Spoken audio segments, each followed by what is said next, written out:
Hello, welcome আর একটা mini ব্লগে। সেদিন রবিবার দিন ছুটির দিন ছিল, সেই জন্য আমার অনেক দিনের ইচ্ছে ছিল ব্যারেজে আরতি দেখার জন্য। তো আমরা বিকেল ব্যারেজে পৌঁছে গেছিলাম।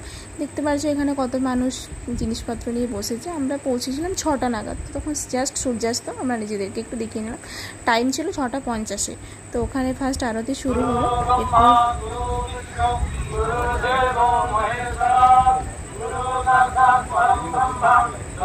সেদিন যেহেতু গুরু পূর্ণিমা ছিল, তাই গুরুর একটা শ্লোক বললো। তারপরে এখানে আরতি শুরু হয়ে গেছে। কত মানুষের ভিড় দেখো, প্রচুর মানুষের। সেদিন যেহেতু রবিবার ছিল, আরও বেশি ভিড় হয়েছিল। তারপরে আরতিও শুরু হয়ে গেছে। আরতিটা খুব সুন্দর হয়েছিল, 3জন করছিলেন। তো আরতিটা দেখতেও খুব ভালো লাগছে, একটু দেখো।